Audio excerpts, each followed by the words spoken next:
하늘이 이번에는 조금 더 크게 으르렁거렸고 잠시 후 작은 빗방울이 한 방울씩 떨어지기 시작했다. 구름이 그렇게 어둡지 않았고 구름 사이로 해가 비치고 있는 걸 보면 올해 내리비는 아닌 듯했다. 주변에 앉아있던 사람 중 일부는 우산을 꺼내 펼쳤고 일부는 처마 밑으로 잠시 이동했다. 하지만 우리는 그 누구도 먼저 자리를 옮기자고 하지 않았다. 나는 이렇게 파라솔 아래에서 보는 비 내리는 풍경이 썩 나쁘지 않았다. 그건 주연도 마찬가지인 것 같았다. 주연은 어딘가 먼 곳을 바라보는 듯한 눈빛으로 내리는 비에 시선을 고정한 채 비가 오네 라고 혼잣말하듯 작은 목소리로 말했다. 비가 내릴 때 맡을 수 있는 특유의 냄새가 희미하게 느껴지기 시작했다. 마당은 비에 젖어 서서히 어두워졌고 나뭇잎과 숲풀 위에는 투명한 물방울이 맺히며 녹색은 더욱 짙어졌다. 우리는 조용하게 내리는 비를 그리고 그 비가 만들어내는 왠지 모르게 우리를 위로해주는 듯한 다정하고 평온한 풍경을 말없이 바라보았다. 그 풍경을 보고 있으니 문득 우리가 함께 있는 시간과 공간이 먼 과거의 어느 순간으로 바뀐 듯 느껴졌다. 어쩌면 우리가 20살이었던 그때 불어오는 눅진한 바람에 비냄새가 가득했던 그 여름밤의 바닷가로. 주연아, 있잖아.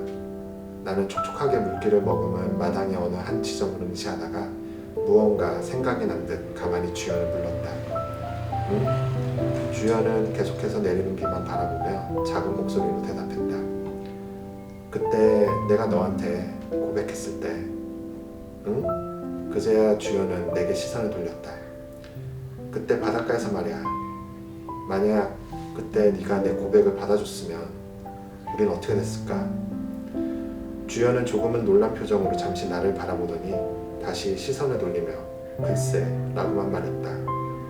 그리고는 오른손을 파라솔의 바깥으로 조심스럽게 뻗어 떨어지는 빗방울을 손바닥으로 가만히 맞았다. 손바닥은 금세 여름비의 투명한 빛깔로 물들었다. 그 시간은 잠깐인 듯도 했고 어쩌면 생각보다 오랫동안인지도 몰랐다. 주연은 비를 맞고 있던 손바닥을 오므리고 뻗었던 팔을 파라솔 아래로 다시 거두었다. 물기를 머금어 반짝거리는 손을 지그시 바라보던 주연은 조금은 새침한 투로 하지만 살짝 떨리는 목소리로 내게 말했다. 그런 쓸데없는 질문은 왜 하냐? 그게 지금 무슨 의미가 있다고? 주연의 말대로 나의 질문은 분명 쓸데없고 의미 없는 질문이었다. 그때처럼 분위기에 휩쓸려 나도 모르게 해버린 말. 침묵의 심연 밑바닥에 가라앉혀 조용히 묻어둬야 했을 말. 그렇지만 나는 그 질문을 함으로써 주연에게 확인하고 싶었던 건지도 몰랐다.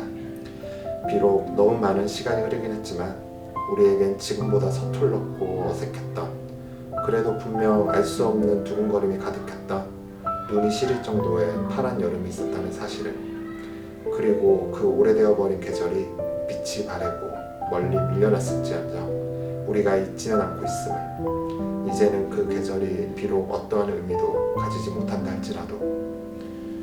나는 어색하게 웃으며 비어버린 찻잔을 만지작거렸다.